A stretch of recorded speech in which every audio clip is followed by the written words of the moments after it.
Good morning, all of you. Today we'll be having three sessions. The first session will be by Dr. Meera Devi ma'am. The second session will be by Dr. R. Tangarajan sir, and the third session will be by Dr. S. Maheshwaran sir.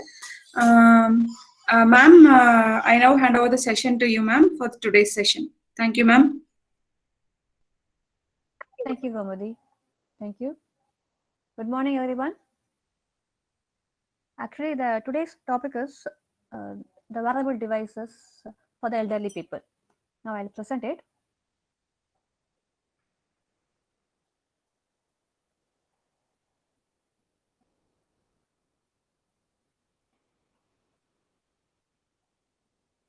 Are you able to see my screen?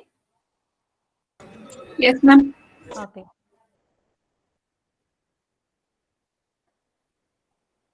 Okay. So the topic is the wearable devices for health monitoring for the elderly people. What is the need for this health monitoring of elderly? We all know, yes. Sometimes the elderly people may be alone in home, or sometimes they may be going away. So for these reasons, we need to monitor the health conditions of the elderly people then and there. The wearable devices are not only limited to the elderly people; it may be used by anyone. Now, and also if you are monitoring the health conditions, is it necessary to monitor the conditions of the elderly people or whoever it is for 24 hours? Sometimes we may monitor 24 hours a day. Sometimes it is not necessary. Okay. And also, normally, if I are the normal people, no one wants to know his or her the body weight change if you're going for a walk or if you're doing some exercises. So for each step, no user may want to know the body weight change or during walking or while doing this exercise, doing exercise. Ma'am, So excuse me, each ma'am. and every Ma'am, pardon, little, your volume could be raised a little, ma'am. voice is Yeah, ma'am, voice is breaking. okay, Gomadi. Now Okay, it's thank okay, you. ma'am. Yeah. Okay. Almost no user may want to know the body weight change at each step while walking or doing exercises and all those things. But in some cases, for the elderly people, we now need to monitor the health conditions of the patients, the elderly people, for the 24 hours a day. So it depends on the application and it depends on the person for whom people are using these wearable devices. Okay. Now, what is the reason for monitoring is not only limited to this health checking. Okay, the health check is to find out any abnormality, any symptoms of the abnormality. This is for the health checking, but it vary with the applications. But actually this monitoring is vary with the applications. For example, checking the level of fitness. Suppose if you're doing some exercises or going for a walk, we need to check the level of fitness. We need to occur some changes in the disease conditions in day-to-day life, in daily life. So as a part of this clinical diagnosis or as a part of the clinical treatment, we need to monitor this clinically. Okay. Now, if you see this table here, this table gives uh, the classification of this biological signal monitoring by its measurement frequency. Measurement frequency is the time at which we people can monitor the signals, monitor the health parameters. For example, if you see the first one, once a day to once a year, it varies. The monitoring frequency will vary from once a day to once a year. So the application is some kind of physical examination or some periodic medical checkup. If you're going for if you are above 40 plus age, then once a year we may need to check our health. Okay, so the periodic medical checkup may be done once in a year. Or else, if you are the elderly people, the periodical examination may be done for a month. So it may depend on the the age of the people or the health condition of the people. So this is to verify what is the purpose of monitoring. This is to verify whether there is any symptom of the abnormality. Okay. Then, if you are monitoring the BP, normally the less than 40 40 ages, we are not measuring the BP that on daily basis. But whereas if of the elderly people, may need to monitor the blood pressure for every week, or for once in at least twice in a month they need to monitor it. Okay, so this is also to find out whether the BP has been changed, or it is maintaining, or to check the abnormality in the BP they need to monitor it. And also the step counter and fitness monitoring. So this is they can monitor. For example, if you are going for a walking, they can fix the smart watches, and Fitbit watches can be used. They can use it. They can measure it few hours for every day. They can measure it. So this is not for the health condition. This is for whether they are achieving the goal. Whether they This is to check the attainment level of the health goal, health conditions. And also it can be monitored. For the Fitbit can also provide the value of the ECG signal. And the sleep meter can also be used while for monitoring our sleep values and all those things. We will see that is called as the sleep apnea. We will see it later. And the prediction of fall, so this is mainly for the elderly people. It can be used. So always during it is actually this is for example, due to some giddiness, or due to some slippery in the level of the floor, they may fall it. Yes, the prediction of fall or detection of the heart abnormality, they can monitor it. And also this is for the purpose is there is any attack in this heart attack or something like accident prevention, we can measure this one. So similarly, the Holter monitor is also for monitoring this ECG signal. And then wait a minute. So the drowsy drivers for any gasage leak. Those things can be monitored based on the measurement frequency. All the signals are not to be measured for the entire 24 hours a day. It depends on the person's age, and it depends on the application. It may vary. So this is the table shown here. And if you see this variable sensors for the physiological signal measurement, if you see the first one, you see there's a second, the diagram of this B here, this one. Actually, this one gives the solution for this wearable digital biological monitoring device. It may be used nowadays in the recent years. In the recent years, this is the kind of thing almost all the elderly people are using it. Here, they are wearing a shirt like the cloth with the biosensors. If you see here, this is this cloth with the biosensors. Actually, this cloth will act as a virtual doctor. Okay, so whatever the biological data is occurred by this sensors, it can be transmitted wirelessly, and it may be sent to the nearby hospitals or somewhere. Okay, so here this goal of this type of this mobile monitoring system is for realizing a virtual doctor actually. And then the system watches the health for 24 hours a day, and sends the emergency information. Okay, if it is normal, not necessary to send the information. If there is any emergency, or there is any change in the ECG signal, or if there is any change in any kind of parameters, then the emergency signal informations may be sent to the real doctor, to the hospital.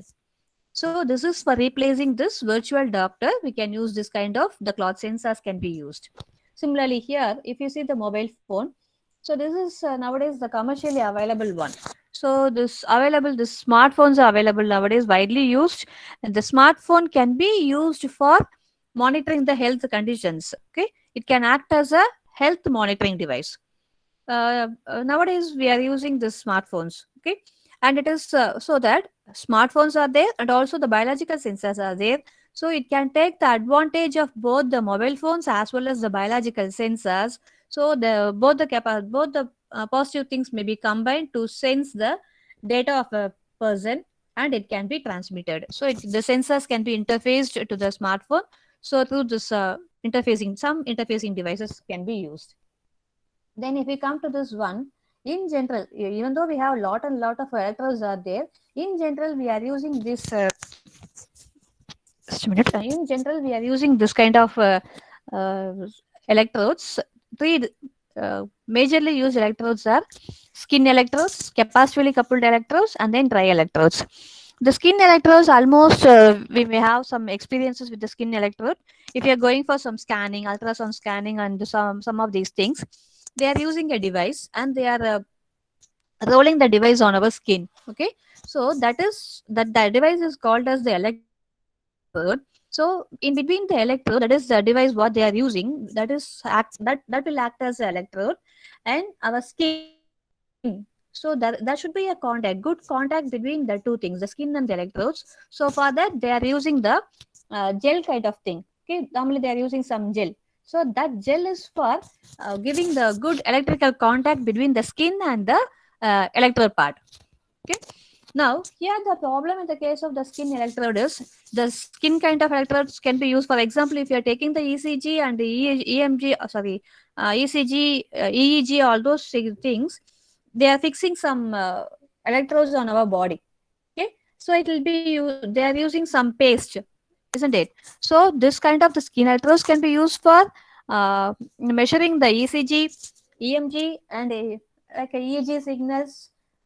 In whatever the thing, they are using some gel kind of thing. So here the defect is, what may be the defect here?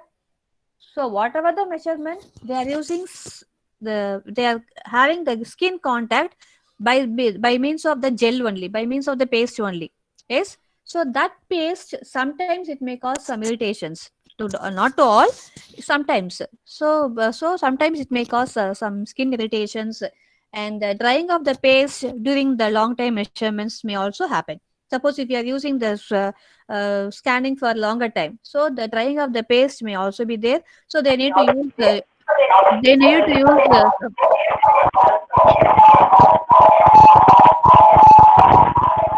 they need to use large amount of this gel has to be used. And then the second one is that is capacitively coupled electrodes. Here in the capacitively coupled electrodes nowadays we people are using, you see this diagram. So this is the capacitively coupled electrode, whereas the skin electrodes are placed on the skin. If you see this is the conventional functions. So this will act as a electrode that may be fixed, that may be pasted on our skin. That is the thing, kind of thing we are using in the skin electrode.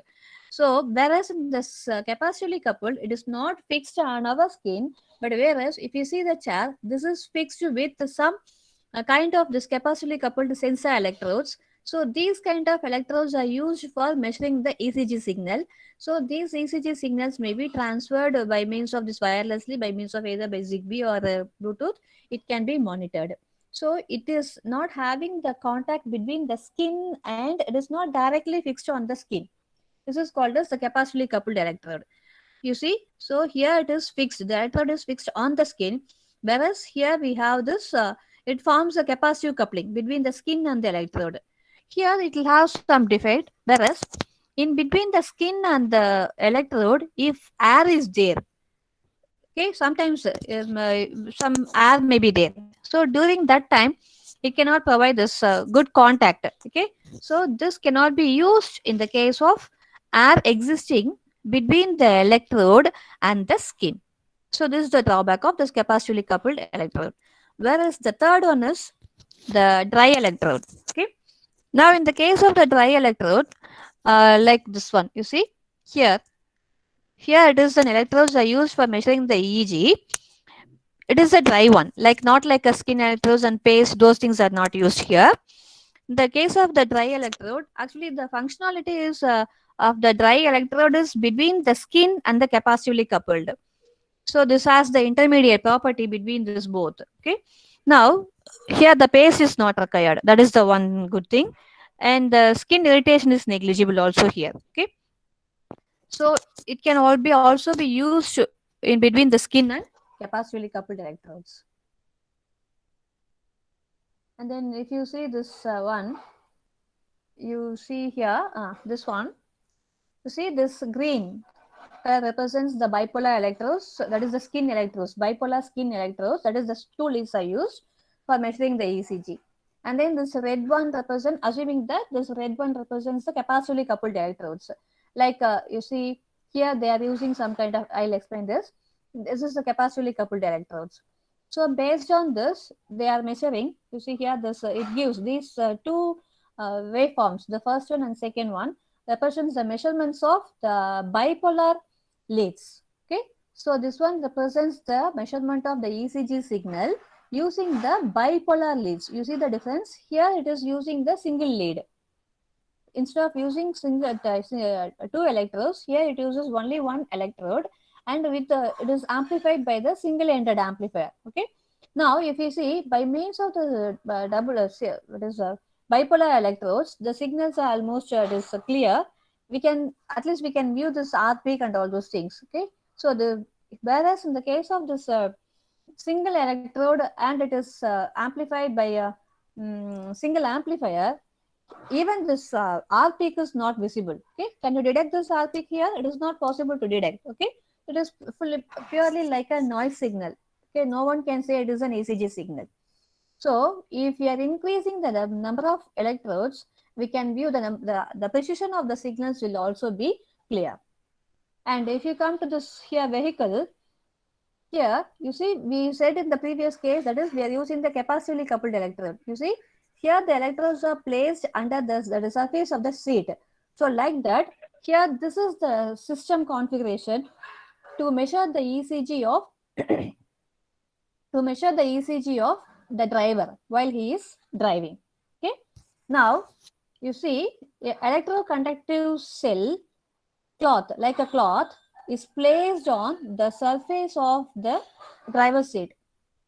So this electrode, that is capacitively coupled electrode, will act as an indirect electrode, or it may be called as an active electrode. That is, it is a capacitively coupled indirect electrode. Okay. Now, and also you see the steering here. In the steering, yeah, like a metal band is some kind of metal band is attached around this steering. So this will act as a ground electrode. Okay. So the ECG can be measured and amplified by the single-ended type amplifier. Why they are using the single-ended is, normally if you are measuring the ECG signal in a closed chamber, assuming that there is no noise signal. So here, assuming that it is a single, whatever the signals are measured, it is amplified by the single-ended type amplifier. And this normally this driver is wearing the normal cloth. Okay, here the driver is wearing the normal clothing and he is driving the car without any disturbances. Whereas we are placing one electrode at the seat surface and one electrode, that is the ground electrode, on the steering. Okay. Now, why we are fixing this electrode under the seat is, there should not be any gap. You see here, if you are using the capacitively coupled, it is not fixed on the skin, whereas there should be a good contact between the electrode and the skin to provide the good contact. For example, if the seat surface, if we are fixing the electrode, this is the actual place, this is the best place to provide the best contact between the skin of the driver and the electrode. It is here we can get the best contact. There should not be any air. Okay. So the capacitively coupled electrode will not work if there is any air. So there should not be any air if he is sitting like this. Okay. The skin and electrodes will maybe in good contact while he is driving. And the steering is the only place he can hold this electrodes at all the time. Okay. The steering is the one, that is where the driver can contact between the body and the electrode is always done here. And also the environment that is inside the car is noiseless. In general, we are assuming that the environment inside the car is noiseless. So here, whatever the signals are obtained by these electrodes can be amplified by the single-ended amplifier. That is the configuration they are using. Now, if you see the waveforms of these signals, what it can measured is, you see that in the middle plot is the actual original signal. Actually, this middle plot is the original data, and you see this blue color highlighted data and this pink color highlighted data. This blue is given in that is expanded, it is given in the top, and this pink is given in the bottom here. So this is for the pumpy road. For example, always the roads may not be clear. Sometimes it may have some bits and falls, like a pumpy roads may be there. So in that kind of the pumpy roads, the heart signals may be varied. Okay, the heart signals can have, it may be like a noisy signals. Okay, so this is the first one is the thing called, that is taken during the pumpy roads, And the second one is during the normal road, that is while he is that is turning, using the steering for moving the car and all those things. It is given under this is the third plot. Okay. Now, so here we have an application for measuring the ECG signal inside the car while the driver is driving. And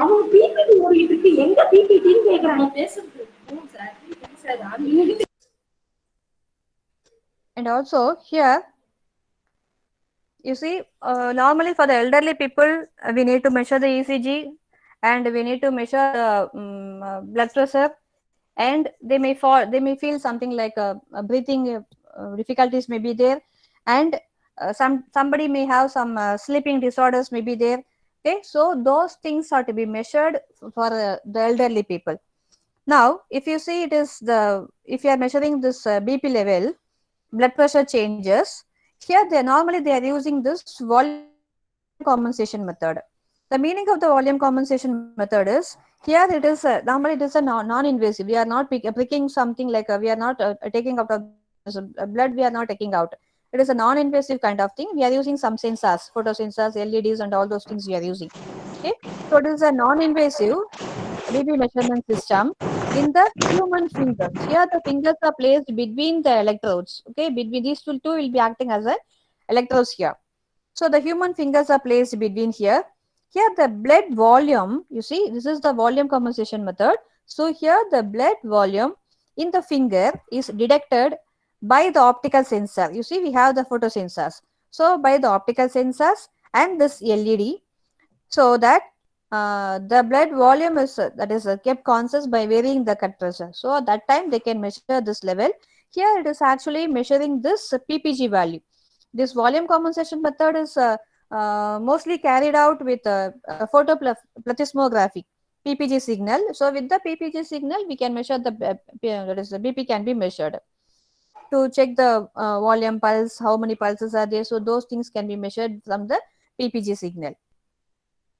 And if you come to this simultaneous measurement of the pulse wave and ECG, here you see the blood pressure has to be monitored. That is the blood pressure measurement method using this pulse wave. You see here we are taking the pulse wave. We are using this pulse wave and the ECG signal.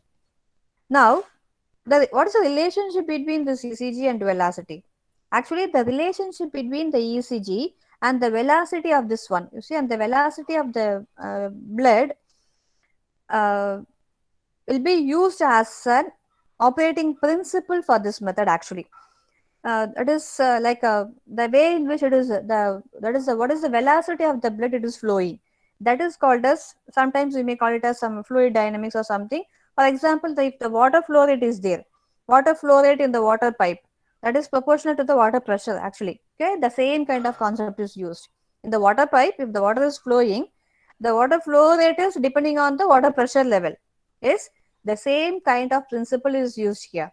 The blood flow rate is measured based on the blood pressure value. That's all. Okay, now so here therefore the blood pressure can be estimated from the velocity of the blood flow, based on the velocity of the blood flow.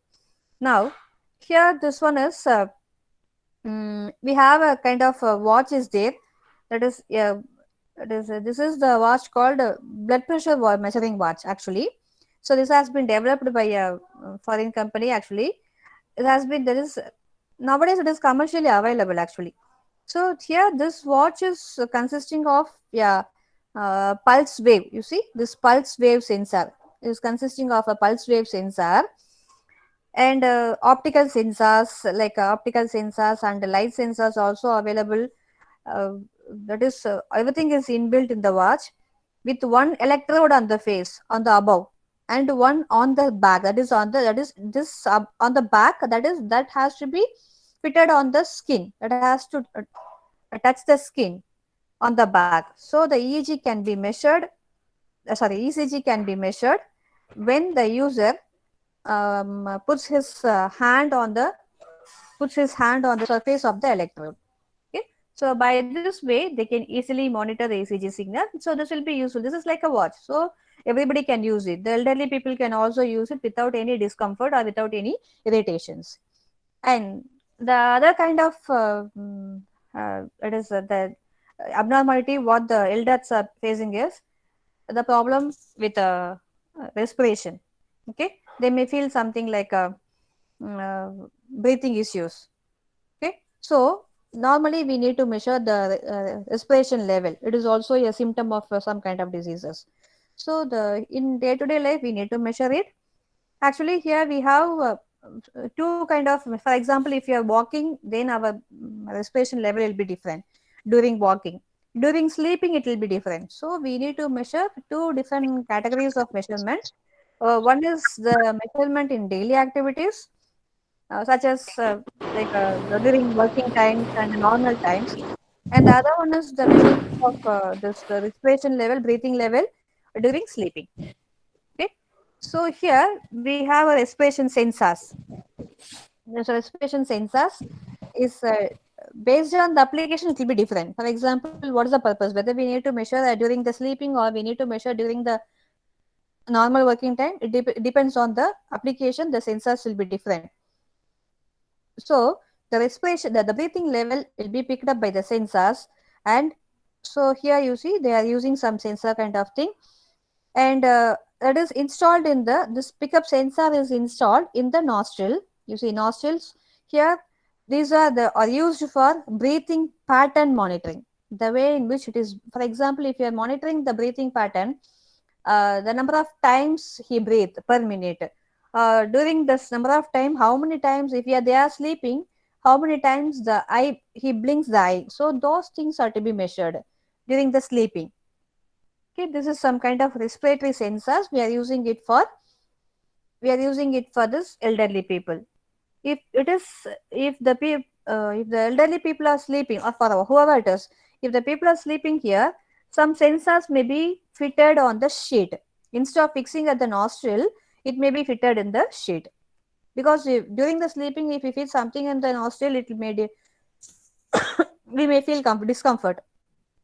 So that it may be fitted in the sensor sheet, so it will act as a capacitively coupled electrodes. Here it is acting as a skin electrodes or dry electrodes. Then in the case of temperature, normally if somebody feels something like a fever or something, they need to measure it, they need to measure the body temperature. Here we are having the temperature sensors, either maybe two types. It may be classified as two types here. That is thermistors and thermocouples. And it may be a non-contact type. Nowadays, during this COVID time, the people are we are finding this temperature by means of the thermal scanners. Okay, it is a non-contact type. Okay, now, so thermistor and thermocouple are non-contact type, which can sense the infrared light. Actually, infrared light is emitted from the body surface based on the principle of you might have studied in our early days, in our school days, the black body radiation. So based on the concept of this black body radiation, yeah, it can emit the IR light can be emitted. So that can be picked up by the sensors and it can convert that into the temperature value. Okay, so this thermistor actually having the property of this resistance. Okay, here it is resistance are changed. It is resistance of the semiconductor of metal oxide. Actually, metal oxide will be changed with the temperature. This is for measuring the temperature. Either it may be an invasive or it may be a non-invasive, or it may be based on the thermal images, or it may be based on thermal scanning. Something is here. Now, in the case of the biological sensors for the sleep monitoring, so normally if we see human beings spend almost 20 out of 24 hours, nearly 8 hours we are sleeping. Yes, so 1/3 of each day we are sleeping. So the sleep is an essential part of the people, so that we can maintain the health. The physical functions can be maintained. Okay, so the daily long-term monitoring of the physical conditions during the sleep, and how much amount of the sleep we are having peacefully without any disturbance, that is called a sleep quantity, is important for this health management. This is mainly for the elderly people we are using it. In somebody is if having some obese or obesity, or they are having it, so they may feel some discomfort in the during sleeping, so that people can also check their sleep, they can go check this sleep monitoring. So for that, normally we are using this ballistic. It's not there. Okay. So normally we are using this for the sleep monitoring. Normally we can go for this ballistic cardiogram. You might have heard of this term, ballistic cardiogram, and then non-contact ECG, and then sheet type respiratory motion, and then body motion sensors can be used, and then this kind of video-based surveillance can be used for monitoring this sleep level. Actually, what is the meaning of ballistic cardiogram is it can it is actually it is a what is it can we call it as a method. It can delegate the body motions. Actually, during sleeping, it will provide the it can measure the body motions, delegate body motions. Sometimes we may roll here and there. So delegate body motions caused by the heart activity and the blood movement in the blood vessels. Everything can be measured by means of ballistic cardiography. Okay, the basic actually the what is the basic problem with the ballistic cardiography is here it may affected by some body weights. Okay, if you are very fat, then it may be affected. The ballistic cardiography may be affected by the why it is affected is because of the internal organs inside the abdomen and the distortions of fat and muscles, it may be affected. The ballistic cardiogram may be affected. So we cannot take it as an original data for the obese people.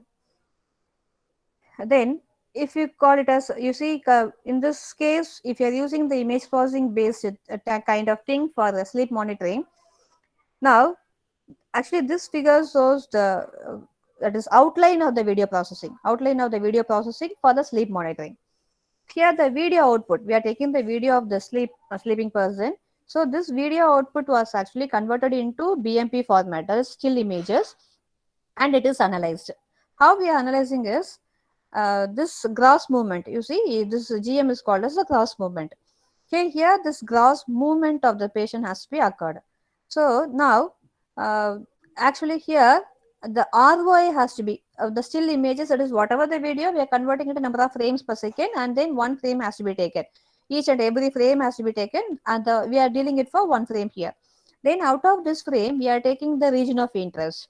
We need to monitor the image of the that is face of the person. So first we have to cut the ROI, region of interest has to be occurred. So this is to distinguish the a necessary region and the unwanted region. That's all we are doing it.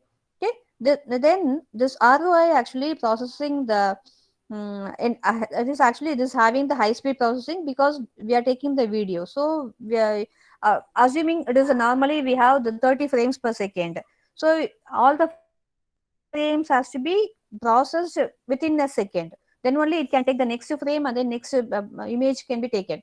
So it is a high level processing is used here.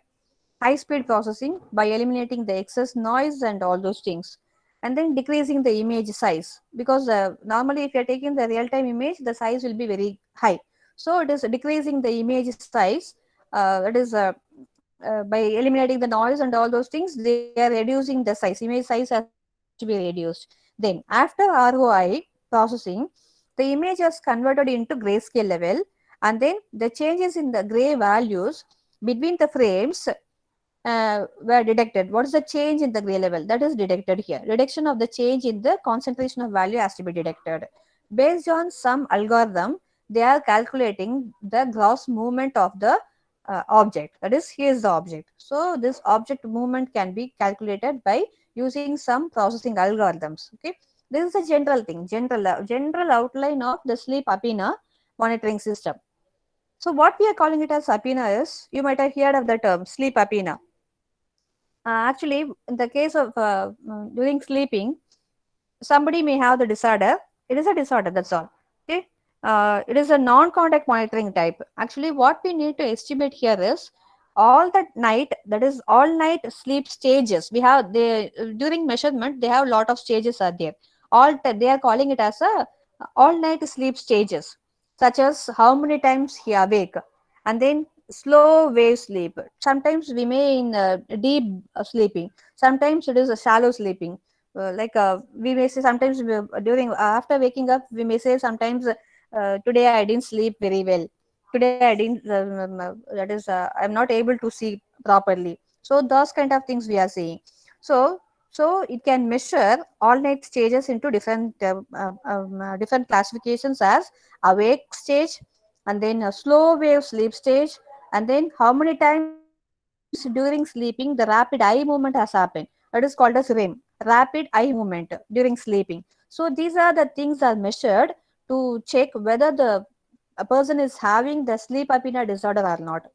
If the REM is very high, or if the slow wave sleep is high, or the number of times awake is high, and also the breathing level is different, then they may give some supplementary as some oxygen, maybe oxygen level may be inserted during the night time, so that the breathing level will be comfortable for them. And here if you see, it is this is for the this is also the some wearable sensors inside and outside the body of the human body for the elderly detection, so the early detection of diseases. In mainly the early detection, for finding out the cancer diseases, or finding out the early detection of ECG, early detection of heart attacks, or early detection of some kind of Parkinson's disease, some kind of EEG related diseases, we need to measure in early. Okay. So now what we are doing here is called as we are here we have taken the example as the cardiovascular disease. In the case of the cardiovascular diseases, actually this is not only because of the heart, it is actually a collection of disorders of the cardiac system and the blood vessels, and also the blood vessels. Okay. And here this is what are the factors that may present during this high blood pressure, because of this is the blood glucose level may be increased, and then the elevated level of the blood lipids in the during the individuals, high BP. High BP may sometimes due to hypertension. If suppose if you are getting some tension, if you are tensed, then the BP level will automatically increase. So this high BP is also a major reason for this cardiovascular diseases. Okay. And also here, if you see, this is wireless Bluetooth transmission is used. We are using some kind of devices on the hand. It is a wearable device on the hand to measure the ECG signal. That is, if you are measuring this one, this we are there. You see, they are placing this device on their on their heart part. Okay, so it can measure the heart rate. It can be displayed wirelessly either by Wi-Fi or Bluetooth or Zigbee. It can be displayed here so that they can see the waveform. If there is any abnormality, then automatically it may be transmitted to the real doctors here. And also this is a kind of a jacket they are using. So here we are using the instead of using this kind of wearable device on the hand, they can use it as a cloth. So this cloth is inbuilt with the textile e-textile electrodes. That is, these electrodes can, you see, the 3 electrodes are used. If it is of ECG, minimum we need 3 electrodes. Okay, 2 bipolar and then 1 ground electrode is needed. So these 3 are the minimum electrodes we need it. So these 3 electrodes are placed on, it is are fitted on this body, so it can measure the ECG signal continuously. There is, even though it is recording it continuously, it is not transmitting the signal then and there. If it finds any abnormality, then only it is supposed to transmit the recorded ECG signal to somewhere, either to the contact person who is very close to the, or it may be transmitted to the family doctors. So if you are measuring this risk factor, so for example, if you are monitoring the risk factors of the cardiovascular diseases, so this is to be monitored for the elderly people or those who are having some cardiac disease problem already. They need to monitor 24 hours a day. So 24 hours they need to monitor. So if you are monitoring it, it gives a better prediction of this risk actually. Okay, instead of monitoring it once in a month or once in 6 months, once in 6 months, if you are monitoring it daily, we can understand the ECG pattern, when it can be increased or when it can be decreased or when there is a change in the pattern. So those things can be analyzed. So based on that, they can take some preventive actions. Okay, so during the office time, so how will it be? So during the other time, suppose if the during the tension time, the BP level will be increased. That time, what patterns may be recorded in the ECG. So those things may be measured if you are using 24 hours a day. And also this continuous BP monitoring is also to be there. So it can, if the BP is also changed, then automatically the ECG signal also there may be a chance for increasing this ECG level. And then if you come into this diagnosis of cardiovascular diseases, how to diagnose it? So here in the diagnosis, we are sensing it by means of, so the sensors, actually we need the sensors. We need the sensors to measure this cardiovascular diseases. It can be, actually this sensors may be designed into the wearable garment. That is what I have given here, wearable garment. And it can be fitted, that they can wear it. Okay. In addition to using the wearable sensors to monitor the cardiovascular parameters, they can also have some wearable sensors for the fitness control. Not only for this ECG, they can also wear this kind of clothing for the fitness control. And if you want to prevent some kind of like what to say, we can say this is smoking control. Just for example, the smoking in supervision, we need to measure this one, okay, to allow the user change his lifestyle. So we can have this one by measuring these things. We can give the precautions to the users. And if you see this one, it gives some different types of the wearable, sorry, different types of this wearable sensors. Okay, it is given in the terms of like a t-shirts, or it is very good t-shirts. If you see, it's like a wearable garments for ECG monitoring. So this is called as some smart sensors. You see here we are using some wearable sensor nodes, and then it is called as the smart shirt. Okay, now this planner fashionable, this is called as PFCB, is planner fashionable garment, fashionable shirt we may call it as. And then like kind of things, some kind of this what is that, some pendant thing may be used, pendant kind of things may be used for monitoring this ECG signal.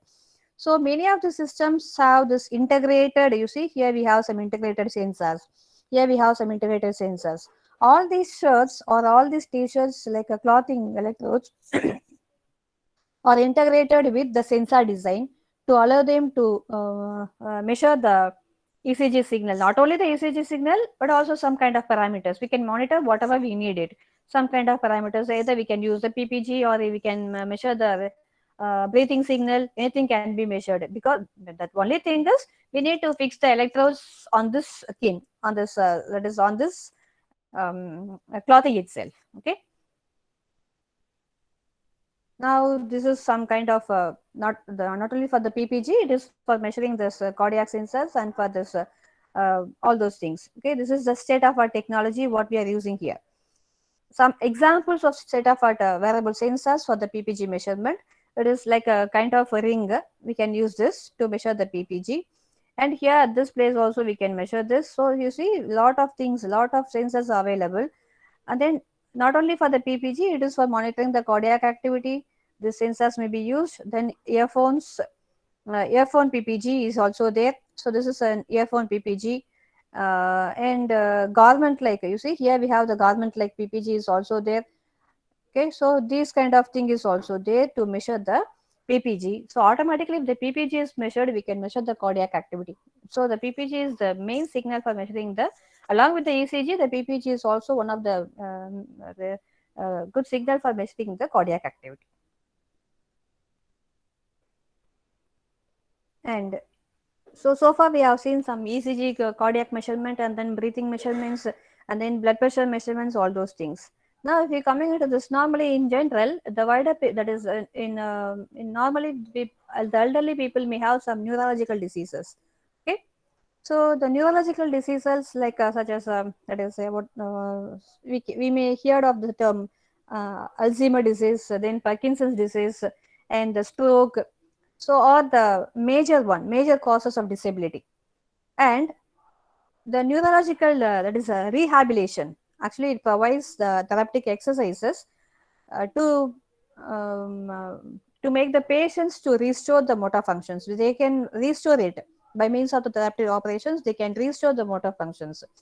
And also sometimes the shortage of this, they can have some treatment at the home itself. So in this respect, the wearable devices can play a role by what to say by providing the remote monitoring can be done in home. Suppose they don't want to go for the hospitals, they can provide by providing the remote monitoring in home settings. They can monitor the mobility and the physical functioning of the patients with the neurological disorders, and it can also significantly, that is reducing the it can reduce the heart rate. But is suppose if you are going for the hospital, they need to pay a lot. Okay, instead of it, if they are monitoring it at the home itself, they can that is the cost will be reduced. So the main objective is we can reduce the healthcare cost can be reduced, and it is useful in finding the early symptoms. Early diagnosis is possible, which makes prompt and effective. They can monitor themselves. That is the main thing.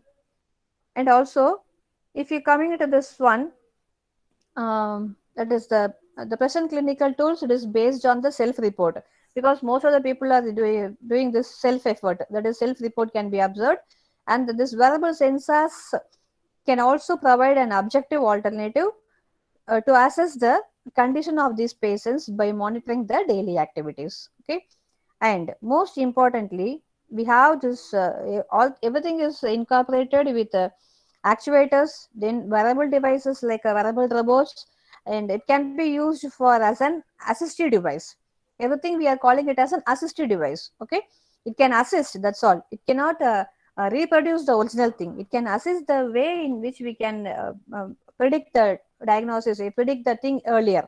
That is what we can, it can assist the wearable devices. Okay, that is what the heading of the title FDP itself is called as wearable devices for assistive technology only.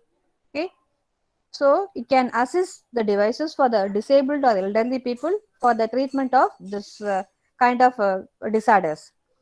And also, so these devices, the wearable devices, can be used for prediction of the such sudden unexpected events related to this chronic neurological diseases such as ASES, Alzheimer's, and all those things. And also by continuous monitoring with these wearable devices, like some that is some symptoms related to this acute events can be captured for the understanding of this prediction of incidents. That is, the early detection can be done by continuously monitoring these things. Now, if you see in the case of the neurological diseases, the first one is motor activity monitoring and intervention for neurological rehabilitation. Actually, the main thing is here we can take one sensor called a gyroscope. The gyroscope and the accelerometers and a gyroscope, these two will act as good sensors for monitoring this motor activity. Okay, so here we are using the MEMS sensors can be used. Microelectromechanical sensors such as accelerometers and gyroscopes. This is widely used for monitoring this neurological motor functions, nothing but it's neurological actions. Okay, so this accelerometer sensors can measure the it can measure like an accelerometer sensor, so it can measure the velocity and the displacement. It can be measured along with the gyroscope. So gyroscope can change the, that is, it can detect the changes in the orientation or changes in the angle. It can be measured by the gyroscope. So that is, for the rotational displacement, the gyroscope can be used. And then for the linear movement, the accelerometers can be used. By combining the two, it can have the advantages of both the sensors. So it can find out the automatic monitoring of the movement of the disorders and functional activities. If you see in this case, here actually one scientists have developed an integrated platform called SIMMER. This SIMMER is like a device, you see, which is a wearable device, and along with some algorithms to estimate the Parkinson's symptoms.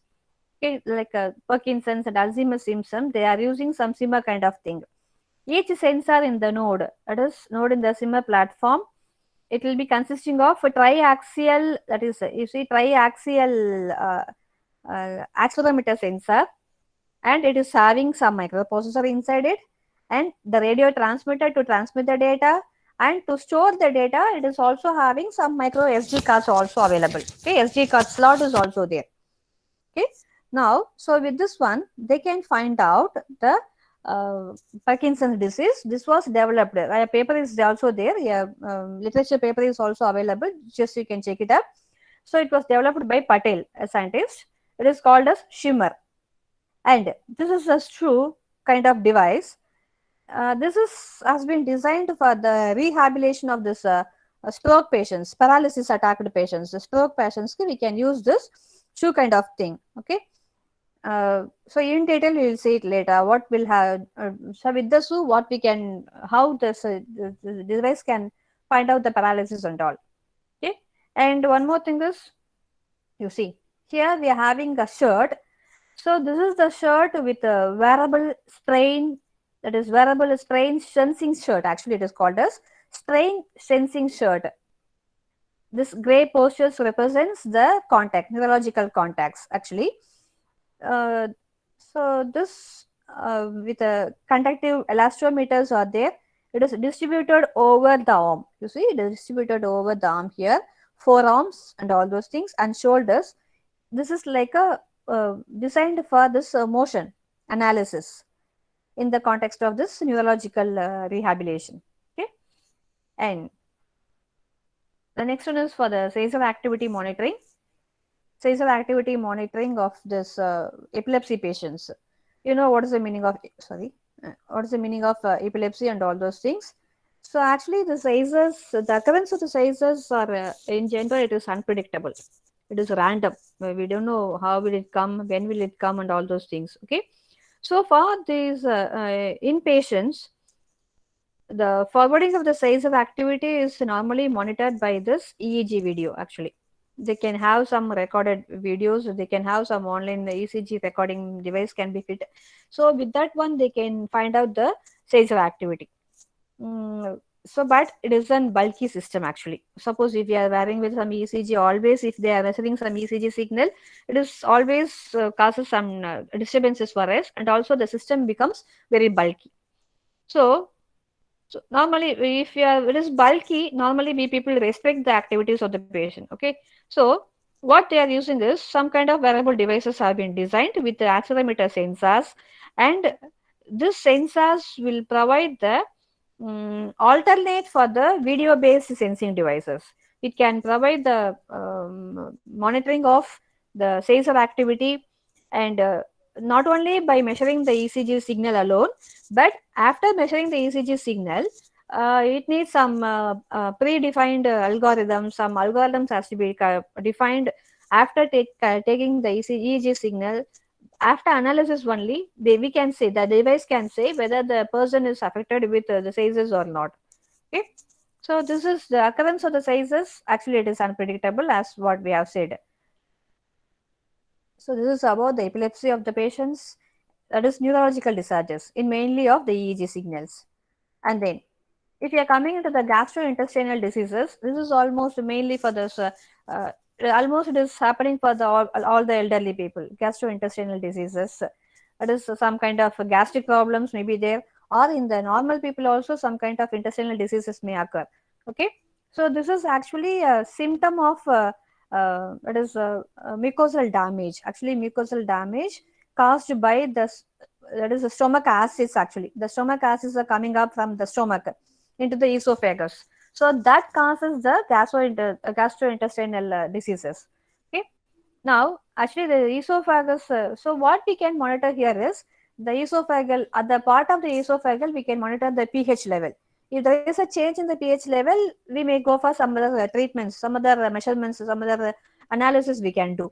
Okay, esophageal pH monitoring. Actually, this is the pH value is the good measurement for diagnosing the gastro, that is intestinal diseases. Okay, so to sense this esophagus, that is if there is any pH change in the level and all those things, a sensing, actually a capsule kind of thing is designed with a pin. Okay, I think the diagram is not given. I think so. It is not given actually. Okay, so now if it is an on body, wearable sensor, design flexible electronics. We have two kind of things. One is the on body, other one is the in body. In body is just we are having some chemical sensors that may be that may be inserted inside the body to monitor the chemical reactions. That is in body reactions. Some kind of nano sensors also there. So the nano sensors and all those things will be dealt in the next coming sessions, and then some optical sensors and some biological sensors will be dealt in the next coming sessions. So the difference between the on body and in body is, in the case of on body, we can fabricate the sensors. That's all. Either we can wear it or we can like a dress, like a shirt, we can wear it, and should make some comfortable to us. Then only we can wear it. Okay. And in the case of this in body, this is for measuring. This on body can measure the kind of things what we can measure in the case of on body. If you're wearing a shirt, we can measure the EEG signal, ECG signal, EMG signal. All those things can be measured, and then BP can be measured. So these things can be measured in our daily life. If we take it as an in body, here we can measure the chemical reactions. Chemical reactions, we are using the biological sensors here. Okay. Here, if it is an in body, that sensors we are calling it as the biological sensors. It is used to detect the that is what are the kind of structure of the DNA, and what is the kind of antibodies we have it in the body, and what is the kind of analytes we have it in our body, and what is this chemical reactions happening inside the body. All these things can be Ma'am, measured. excuse me, ma'am. Yes. Somebody is presenting, sir. Can you please stop your presentation, sir, so that everybody will see the presentation slides? Is it not visible, my presentation? Yes, ma'am. Somebody has pinned the presentation. Somebody has touched. Zuma is Zuma. Zuma? Yes, it's not visible. Sorry to say, I'm Praveen Mittal. Your Yeah, sir. PPT is not. Yes, sir. That Stop is what we are looking for it, Miss Duma. he is presenting in my screen. That is what my screen is not visible. The participants kindly don't do these kind of things. Ma'am, please wait, ma'am. Only if he stops presenting, we'll be able to share the screen. Please wait. Sir, can you please stop presenting? Okay. Stop. Okay, ma'am, I am leaving. Again, I am replying. Ma'am, please stop presenting, ma'am. Yeah, resume. I think she stopped, I think. Yes, ma'am. Is it visible now? Yeah, ma'am. You have to zoom it, ma'am. Yeah, ma'am. Yeah, okay, thank you. Just zoom it, ma'am. Yes. Yes. Okay. Yes, ma'am. Okay. So what we are talking about? Okay, in body. Okay, in body sensors. Actually, it is a biological sensors that can be fitted inside the body to find out the chemical reactions of the biological sensors. That is to detect the protein levels, and then DNA structure, and then some kind of antibodies. So those measurements can be done by means of this in body sensors. And then what are the technical challenges actually? It is if you are fabricating some flexible sensors, what kind of the technical challenges we can face? One is it should be flexible. Suppose if you are wearing some kind of sensor, it should be flexible. Okay. If it is rigid, then we cannot fix it for a day. Okay. Suppose if you are the elderly people has to be monitored for 24 hours per day, then they need to wear the devices for the entire day. It should be comfortable. It should be flexible with them. It's flexible with the body. So to maintain the high performance and to keep the system more flexible, we have to make the sensor to be flexible, and it is to be fitted into the body. And then to transfer the system, that is, for example, some kind of people may need to have some aesthetic look. So it should be seamless and it should be firm. So those are the things we need to consider. And in the case of paralysis, if you see the chart, we can find that is the number of people with paralysis is increasing among all age groups. Not only the elderly people, it increases among all the age groups. If you see in this case, here, due to the spinal cord injury, some people may get the paralysis, that is around 23 percentage. Okay. Now, that is 16 percentage of these people, around nearly 16 to 17 percentage of the people are unable to move and cannot live without the continuous support. Okay. And nearly around this, you see here, because of the stroke, that is thing is there. And then you see each and every devices, because of the neurofibro metastasis, 4 percentage of people may cause this paralysis, that is 4 percentage of people may be affected with paralysis. And then multiple, that is birth effect, because of the birth defect, 2 percentage of the kids may be affected with this paralysis. So this is the chart for showing the cause of paralysis. It is not only for the elderly people, it is for the all age groups. Similarly, around if you combine this some cases, nearly 55 percentage of the individuals with spinal cord injuries along with something. So these are the injuries between the six. So here, spinal cord injuries, 23 percentage of the people may be affected with paralysis. Out of this, around 55 percentage of the individuals with the spinal cord is between the age of 16 to 30 years only. So they need some special care for the rest of their life. Okay. So it is not only for the elderly, it will happen for all the ages. So for these kind of things we need, because we need some kind of help for the paralyzed people. So we need some assistive technology, that is called as AT devices, assistive technology devices. Okay. So for this assistive kind of devices, what is the meaning of assistive technology is, so now they are sitting in a chair, they cannot move here and there. But they need to do some functions. So to make them function, to make them to do some operations, that is, the individuals can make some functional capabilities with the help of this assistive devices. Okay. Here, what we can hear, so some of the things we might have seen, like a wheelchair, and then the wheelchair can be operated by the head controller, eye controller, and all those things are there. Okay. So it will meet the individual's need, so they need to receive the continuous help. By reducing the burden of the family members, they need to do their operations on their own. For example, if they need something, if they want to move the wheelchair, they can move it.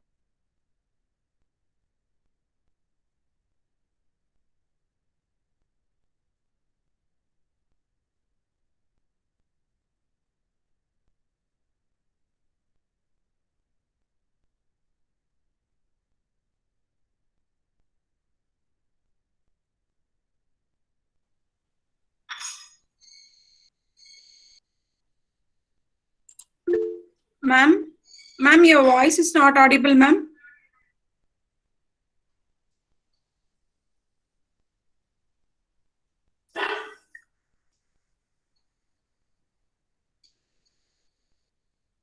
Just a second, participants, I'll check.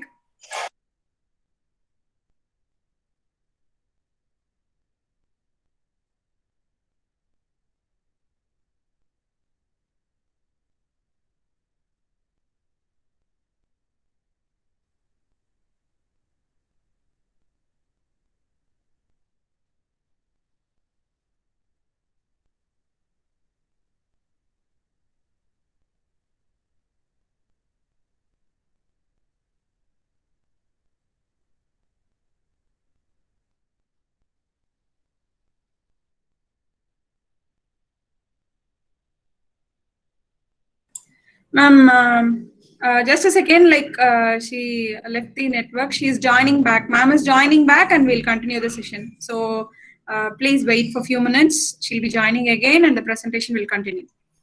Sorry for the inconvenience.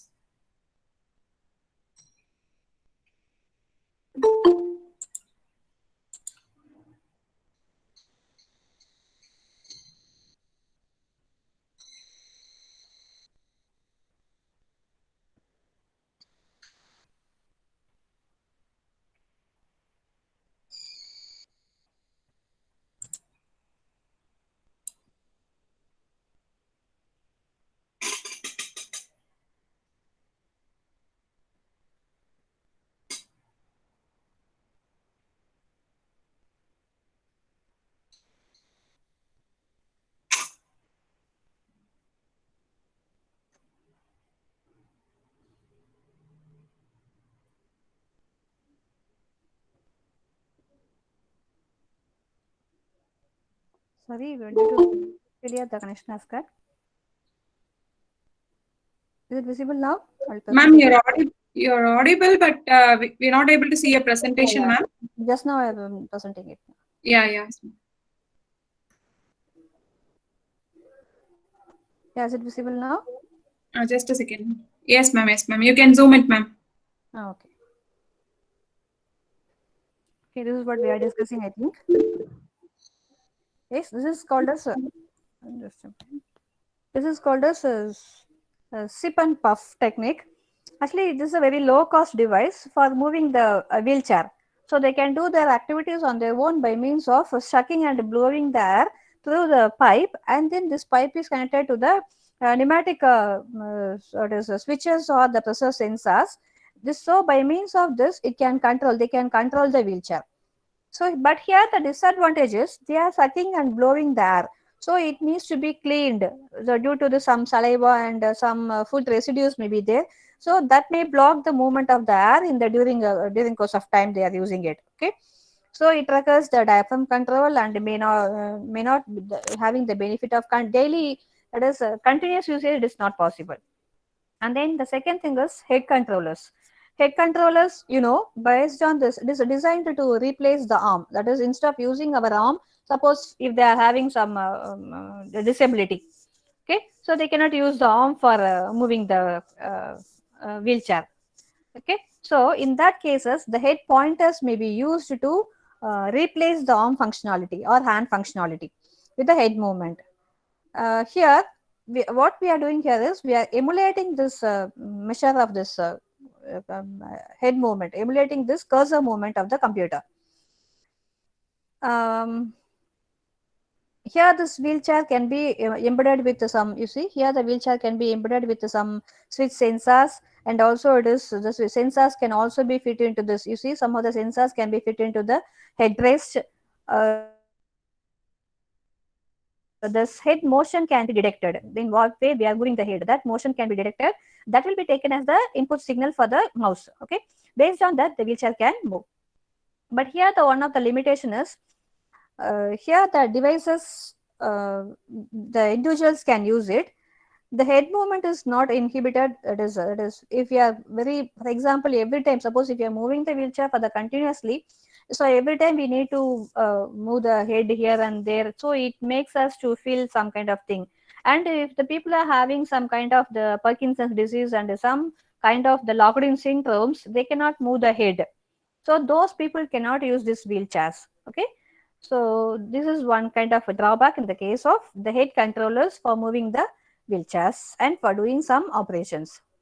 And then the next thing is eye tracking systems. Here this is one kind of device for moving, for doing their operations, for doing their functionalities. This is based on, you see here this is the first one is this is a wearable EOG actually, that is electrooculogram based eye tracker, operates by what they are incorporating here is the bioelectrical signals are incorporated or recorded using the surface electrodes. They are placing the surface electrodes here attached to the skin. Around the user's eye, it is attached to the skin here. This is the first one. And the second one is the same kind of thing, almost than this one. It is very lightweight, wearable eye tracking. This head gears are there. Head gears, it can track the eye movement. You see, this can track the eye movement using this, we have some sensors, like camera sensors available, micro lens camera sensors available. With that, it can be tracked. This is of very light sensors. And then if you see this one, this is name is there for this one. It is called as Vuex head wearable. It is video based surveillance device. This is for monitoring this. You see here we have a camera. So this camera can focus on this eye. It can detect the eyeball movement. And then the fourth one is also a system oriented eye mounted device. It is based on this corneal, that is the reflection of this eye movement. So here, suppose if you are focusing on this one, it can open one page like this. For operating this systems, they can use this one. This is for eye tracking. And this is for eye tracking devices. And then coming into this one, here it is. The next one is that is EMG based. You see, the first next one is EMG based controllers, and we have some voice controllers. Then brain computer interfaces are there, and then tongue operated devices are there. So if you see this EMG based controllers, you see here we are taking some lot of sensors are used. For finding out this, the meaning of this placing the sensor is like, you see, around the different points of the brain we are fixing some sensors. That means whatever the people are thinking, that may be taken as the output. So the thinking, that is the capabilities of this, the person what they are thinking may be taken as the output. Based on the thinking, either the wheelchair can be moved or the system can be operated, that can be done. Okay, so this is this is one kind of things. This is based on this brain computer interface. And then we have this tongue operated device is also there. In the case of this tongue operated device or the voice operated devices, in the case of tongue, it is difficult because we need to fix a lot of, you see here inside this tongue, the lot of sensors are fixed here. It is mainly based on the oral movement. Actually, this is like a switch based device. Around nearly, I think 9 keys are there. Yes, yeah, normally 9 keys will be fixed. Okay, 9 keys to check the tongue pressure level. The tongue can be used as a mouse. They need to use this tongue for acting as a mouse or something like. Okay, now if you see here, the first one is the tongue touch keypad. This is called as the tongue touch keypad, and this is called as this is called as a tongue mouse. Okay, then this is a tongue. See the third one. Sorry, yeah. Here we see here this is a tongue point. You see at the point we are using some sensors that can touch the mouse to move the vehicles.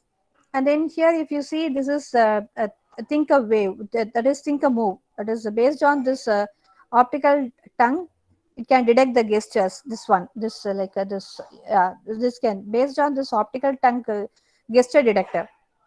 And this called as a tongue computer interface. Like a brain computer interface, this is the tongue computer interface is there. Okay, but it is somewhat so difficult to use this tongue, because we have to fix some size kind of sensors in our tongue. You think how will it be? Okay, so this is somewhat difficult. Suppose there is no possibility of fixing the sensors in anywhere, we can fix it for some while.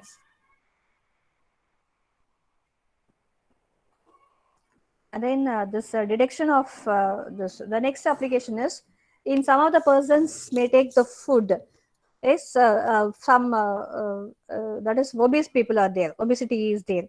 So we need to monitor the food intake for the obesity people, how much they are taking the intake.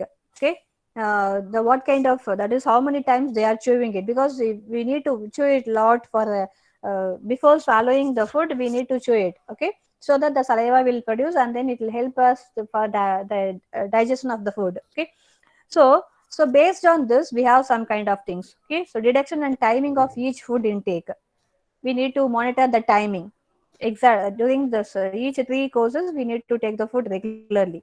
And then measuring the duration of the food. And then food, actually the task of this food intake actually includes, that is estimating the number and type of the food times in a meal. Okay, food items, number of food items what we are taking, and then how many, what is the volume of the food we are taking, and then how much it has been digested, and then what is the calorie food we are taking it, and then what is the rate of ingestion we are taking it. So these kind of things can be sensed by a sensor. Now if you see, some of the handheld devices are used for monitoring the food intake. If you take it as a food intake, this is like a, well, this is not used for all. So where that is the people, those who are having some kind of the eating disorders, they can use it. Actually the eating disorders will cause some serious mental health issues. Okay, it causes some disturbances in the eating habits and weight loss and everything. The weight loss people can also monitor, and then the obese people can also be monitored here. If you come into this handheld devices, this is like a kind of this one, this kind of this watch kind of thing is there. So this is for monitoring this the hand gestures. Hand gesture is for that is actually for monitoring the, if you are taking the food, sorry, if you are taking the food, we need to take the hand from the plate that is wherever the food is there, from the bowl to this mouth. So it is to monitor the hand to mouth gestures associated with the food intake. Okay, so here some kind of miniaturized gyroscopes are inserted inside this wrist. So this is for monitoring the wrist jobs, and then monitoring the chewing operations. For you see here a kind of sensor is placed. So yeah, for example, if you are eating some food, we need to bite the food and then it has to be swallowed. Okay, so here the bite actually it is followed by the number of times we need to chew it. Okay, after the chewing only we need to swallow the food.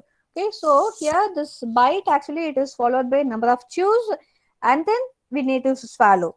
This process has to be repeated for the entire course of meal. Yeah.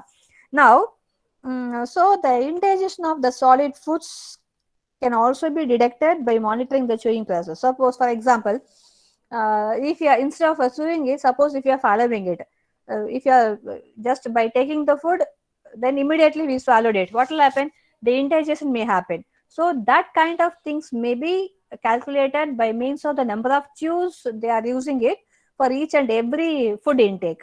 Okay. Then another one is the swallowing technique. Sometimes they instead of if we chew it and then swallow it, it will be smooth. Instead of chewing it, if we swallow it directly, then the swallowing pattern will be different. So that also can be done here. You see, for chewing it, for finding the number of chews, this is the sensor can be fixed on the jaw pattern. And then for finding the pattern of swallowing, we can fix this one. This is for finding this. For example, you can feel that if you are swallowing it, the neck pattern that is here, the pattern will be the contraction will happen in the muscles. Yes, in the tongue the pattern will be changed. Then the esophagus, the pattern will be changed. So during the following, this it is assisted with some sensors. So this can find out the pattern of the person swallowing here. And I think this is about the this is about the thing what they are using it for, the intake of food. So in general, these are the techniques used for these are the parameters we are monitoring it for the elderly people. Almost everything has been covered for the elderly people, but here in main thing what we are doing it for the elderly people, sir, we are monitoring the ECG, blood pressure monitor, and then oximeter has to be verified. All those things we have seen, and then EEG signal monitoring has to be done, and then respiration has to be done, and then sleep apnea has to be done, and then cardiovascular diseases, and then the some kind of the wearable devices for ECG, EEG. There is the neurological diseases are for the EEG monitoring. EEG monitoring can be done for finding the early symptoms of the Parkinson's, Alzheimer, and all those things. And then they can have this, they can have these kind of wearable devices. And then the seizure activity can also be monitored. And the gastrointestinal diseases can also be monitored by means of the in-body and on-body devices, on-body wearable sensors. And the paralysis can also be measured by means of the EEG signal detection. And if the person is having some paralysis diseases, they can use these kind of devices. They can use these kind of devices for making their persons, making their functions on their own. Okay, that's all. So this is the thing called the wearable devices for the elderly. We have a lot of things. We have done some projects for the elderly people and the disabled people. I think the time is not sufficient for showing all those things. Thank you, everyone. Gomati, is it okay? Yes. Hello. Yes, Hello. madam. Yes, Yes, madam. ma'am. Can we ask questions, ma'am? Yeah, Yes, ma'am. sure. Yeah, ma'am. Ma'am, I have a question. You have all showed all kinds of wearable devices. My question is, in what way we can improvise on the devices which are available so that some research can be done on that? Is that a particular session for that particular area, or somebody will be Yes, madam. touching up on those areas? Somebody will do that, but and also I can say, suppose if you are having, you see here in the case of the devices like, if you see this one. For example, this Parkinson disease you told, no, in that Yes, kind of madam. area. So in the case of the Parkinson's disease, we have to monitor the EEG signal. Okay. So Okay. to monitor first, after detecting the EEG signal, we can analyze only by means of measuring the EEG. Okay, the Okay. sensors can be used only for measuring the EEG signal. Then after Okay. taking the EEG signal, we need to do some predefined, we develop some algorithms to check Okay. whether the EEG signal has some kind of this No, no. Parkinson's Okay, symptoms or that's not. okay. But the sensors which are already available, can it be used, or we can form one more new sensor? Is there any It is thing also like that? possible, ma'am. But the sensor possible, the fabrication of sensors and all, we need to have some kind of good experienced persons are needed for designing the fabrication of the sensors. Okay, Okay. okay, So what okay, we can okay, do here is, since we people are the academicians, we are not actually somebody can do it, but we uh, can use the already available sensors with that okay. sensor. But we are good enough to write the algorithms. So we Acha, can acha. write the suitable algorithms. Whatever the algorithms Okay. are there, you refer some papers. Everything is Yeah, yeah. nearly 85 to 90% performance is there. So that we can Okay, improve with some algorithms, some improvised okay, algorithms we can design. okay. That's You what are you going to touch upon that in your FDP? which one, ma'am? Algorithm That design. algorithms and So all? some kind of machine learning algorithms, they will some people will deal with either by tomorrow or day after tomorrow, madam. Okay, But that kind of okay. algorithms actually, we can have some other session later. Yes, yes. Hmm? Okay, Okay, thank you, ma'am. Thank you, okay, thank you. madam. Hmm. Ma'am, there are Ma'am, a couple of questions, ma'am, in the chat. I'll just please discuss some research direction on fall detection of elderly people with IoT.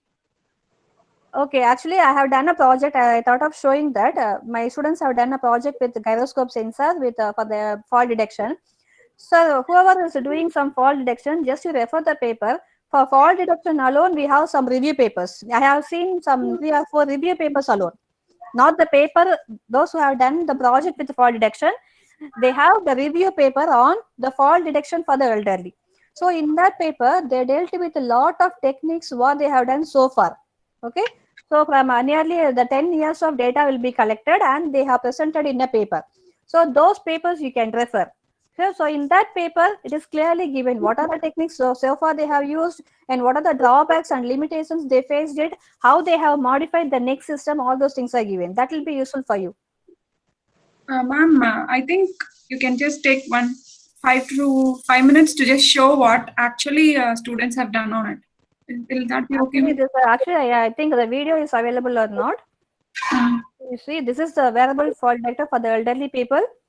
They have taken some kind of papers and they have given some existing systems.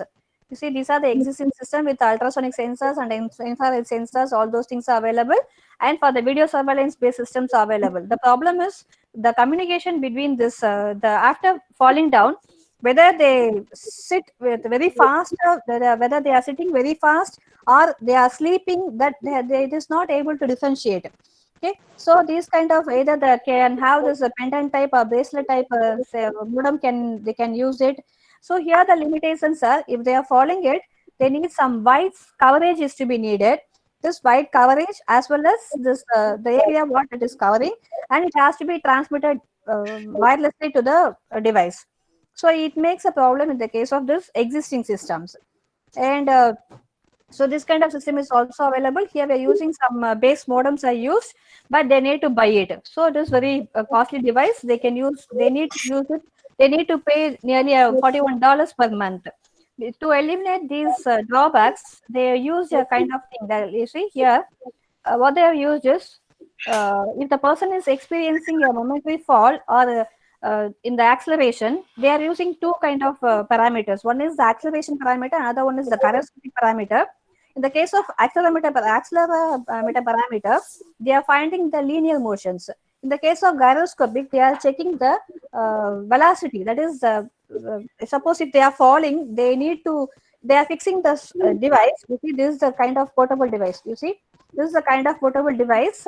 They need to fix it in their body, that is in their backbone, in the spinal cord. So if it is changing its position, actually the gyroscopic level value, they are fixing some threshold based on the review papers. They fix the threshold. So if the threshold changes, automatically then inhibition will be given. Not only that, suppose the person may sleep. For sleeping also the position will change. That will not be considered here. Then if the person, that is, if during the sleeping, the movement of the person will be it is very gradual.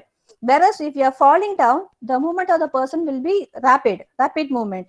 So that is also detected here. The angle, what they are, what is the change in the angle, and the way in which they are changing, that is the speed, the way in which they are changing. Sometimes if they fall, again they can come back to the original position. That is also detected here. By doing the analysis, then by means of here they are using, actually they tried for Wi-Fi. Due to some time limitations, they are not able to complete it, but they have done with a Bluetooth. You are using some Bluetooth device of Bluetooth app is they are using here. Whenever the threshold levels are changed, then automatically a call will be sent to the person who is associated with them. So during walking, what is the level of these things, and during falling, what is the level of the things? They are fixing some threshold and they have done some project. I have the video also. I don't know where it is available. If the time persists, then we will discuss it later. Madam, one question. Yes, Like, sir. can you kindly go to that PPT wherever you were discussing, like putting gyroscope in a shoe and some Parkinson disease? Please, can you go to the PPT? Just a minute. Sorry to making trouble. Yeah, We it's can not, go to not a that problem. PPT. Yeah, not a problem. Okay, just. I think that is initial one. Yeah. Before that. Yes, sir. Yes, this one. So in figure A, you are talking about some devices, like some research Device, papers, right? yes, a streamer device. It is some kind of the researchers are done for this. This is actually, it is looking like a small device, but it is inbuilt of a lot of things. It is having even the microcosm slot is there to measure store the data of all the data of the measured data. This is a Parkinson disease, or what? What is this? For what Yes, this sir. device is used? Yes, sir. The Parkinson disease. Okay. Can you give the detail about the whatever research paper you are talking and devices you are talking? Can you Yes, share I the will show link you. or information about Yeah, that in mail or definitely. WhatsApp? Along with this PPT itself, I'll add it. I'll add the paper here. Then I'll send it Yeah. to you. Okay. Yeah, it would be great help. Yeah, if you're Yes, adding yes, all the yes. information. And also we Research have papers. one book, sir. Actually, I nearly actually I have taken this from one book called the Wearable Devices. In that book, they have given all the sensors what the people are using so far for the monitoring of this, that is for the assistive technology, and some kind of case studies have been given. Some that book I have taken, and also some of the papers I have discussed. I have taken as a reference. I'll Yeah, add it these would be. papers and then the book title here. Then I'll send it to you.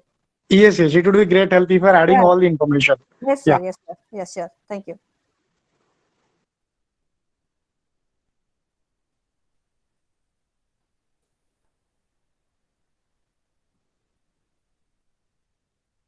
Thank you, everyone.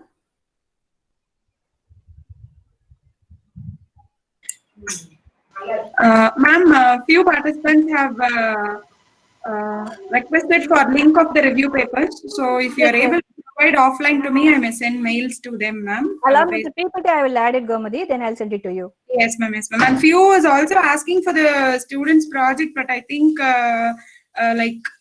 in Because person. I have applied it for some journals. If it is published, then I'll share it to you. Yeah, ma'am. Yeah, okay, ma'am. So, any other doubts? So the feedback link for today's day is posted, and I request everyone to post your feedbacks there.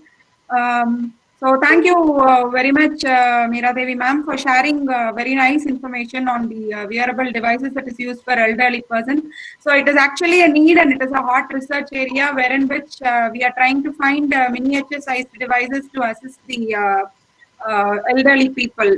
So our students are also working on it, and every year ma'am is guiding some new different projects. Thank you so much, ma'am, for giving such a wonderful session.